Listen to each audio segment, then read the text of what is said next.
朱棣的后半生一直活在篡位者的焦虑症之中。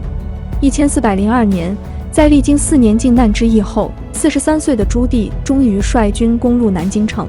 但朱棣的侄子建文帝却在攻城大火中离奇失踪，这成了朱棣一生的心病。因为叛变起家的帝王，最害怕的就是别人的反攻和清算，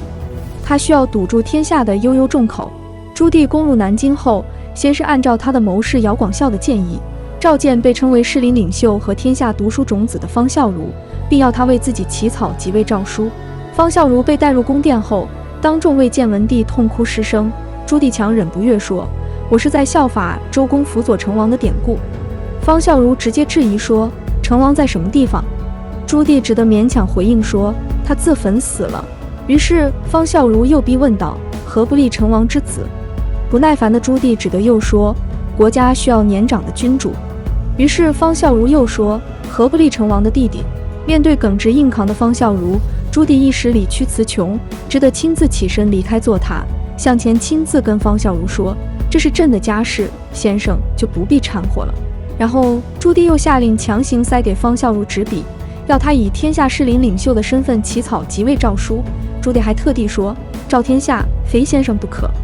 为什么朱棣认准了方孝孺？因为他是篡位者，急需要一个有足够分量的认可来承认他政权的合法性。方孝孺的分量就正好。没想到方孝孺看破了他的算盘，直言道：“死即死耳，诏不可草。”朱棣怒了，父亲朱元璋遗传给他的阴贼狠毒终于爆发出来，于是他威胁方孝孺说：“若不听话，将诛9族。”方孝孺则怒斥回应说：“便诛10族奈何？”于是怒不可遏的朱棣下令用刀将方孝孺割裂其口至双耳，接着又诛灭方孝孺10族亲友共873人，株连之广亘古未有。以方孝孺的死为开端，为建文帝赴死的大臣络绎不绝。在朱棣暴行的背后，我们要看到他内心深处巨大的不安和恐惧。在朱棣的视角里，尽管建文帝在位只有4年，但却如此深得人心，一干重臣甚至不惜株连10族也要尽忠。这种精神的力量让这位起兵夺位的枭雄内心深处极感不安。在朱棣自己看来，他在南京大开杀戒全是出于自卫。为了剿灭建文帝的忠臣和死党，朱棣在南京先后酷杀流放建文帝的朝臣及其亲友达数千人，其中杀吏部侍郎晏子宁虐杀弃士151人，抄家戍边数百人，杀迁都御史司中，诛杀其亲族80多人。在虐杀忠于建文帝的兵部尚书铁铉时，朱棣命人将他的耳朵和鼻子割下来放在火上烤，然后强塞到他嘴里，还问他好吃吗？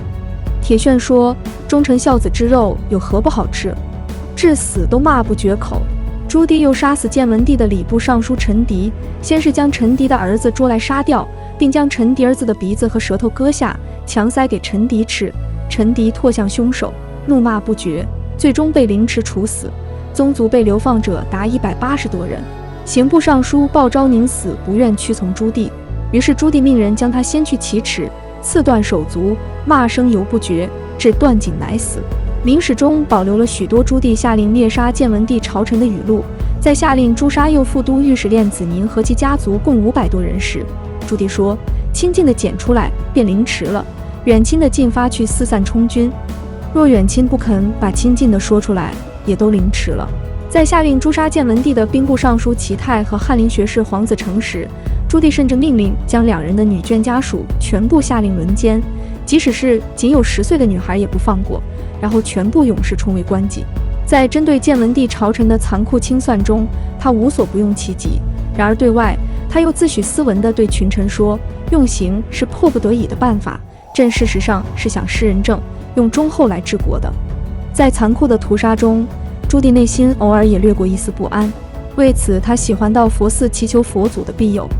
由于朱棣的父亲朱元璋曾经当过和尚，朱棣便跟着信仰佛教，但这并不能为他带来些慈悲心肠。但作为帝王，他需要一种假装的伪象。有一次，朱棣到南京紫金山的灵谷寺祭拜，突然发现一只虫子爬在他的衣服上，于是朱棣先是用手将虫子拂落在地，然后又命令宦官将小虫子放到树上，还说：“此虽微物，皆有生理，无轻伤之。”有位法国思想家曾说过，虚伪是恶行向美德的致敬。尽管对待政治对手残酷血腥，对反抗者随意灭族凌迟，但为了树立仁政，朱棣对于死刑判决则要求五复奏，通过反复审查5遍，以此来为自己贴上审慎的名声。对此，明末清初的史学家李清在《南渡录》中写道：朱棣的所谓靖难叛变和后续针对朝臣正义之士的屠杀，给明朝造成的结果，就是崇祯上吊自杀后，当李自成和满人先后进入北京时，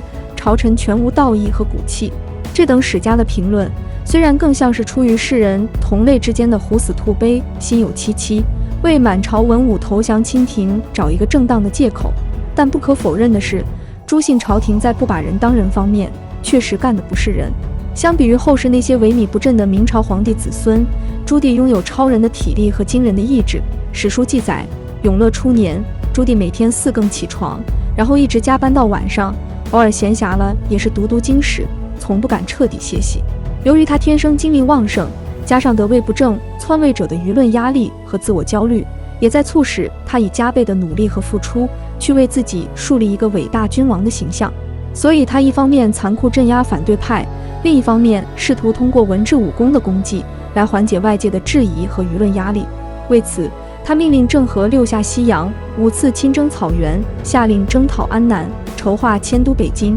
内中尽管原因很多，但都有着通过建立不是工业来洗刷自己作为篡位者得位不正的名声，从而震慑内外的考虑。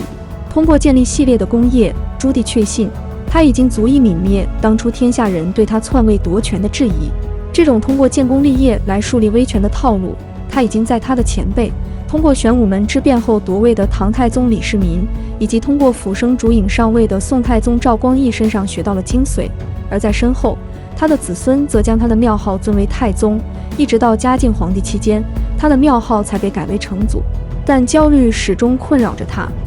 此前在靖难之变起兵叛乱时，朱棣曾经裹挟自己的弟弟宁王朱权共同叛变，并许诺事成后当中分天下。但1402年攻入南京后，朱棣很快就翻脸不认人。在以建文帝削藩的名义起兵叛变成功后，朱棣也开始了马不停蹄的削藩夺权。此后，诸王的护卫先后被削，就连跟朱棣的亲弟弟周王的护卫也裁除了。从此，朱棣终于稍稍缓解了夺权后的焦虑。为了倡导文治，他下令编辑了一部《永乐大典》，这本划时代的百科全书让他的武功文治达到巅峰。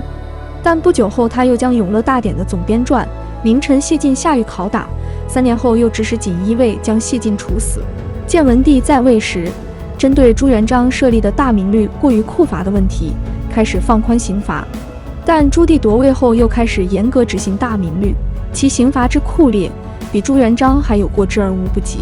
朱元璋在晚年时曾经对自己亲自设立的锦衣卫表达过忏悔，并下令烧毁了锦衣卫的刑具，并宣布锦衣卫不得私设诏狱。但朱棣上位后又恢复锦衣卫旧制，还任用宦官成立东厂，通过厂卫联合，从而开创了明代恐怖森严的特务网络。因为只有在严刑酷罚中，作为君王，他才找到了丝丝的安全感。永乐21年，朱棣再次御驾亲征蒙古。当走到宣府镇时，奉朱棣命令，秘密暗访建文帝行踪的胡莹突然在半夜到访。当时胡莹已经在外14年之久。史书记载，当时朱棣已经就寝，听闻胡莹到了，赶紧起来召见他。这次谈话之后，篡位已经整整21年的朱棣，似乎是获得了有关建文帝生死去向的某种重要信息，于是放下了疑虑，下令胡莹停止暗访。也是在这一年，第6次下西洋的郑和回国。此后一直到死，朱棣都没有再令郑和下西洋。他最重要的心事悄然落地，他的生命也即将接近尾声。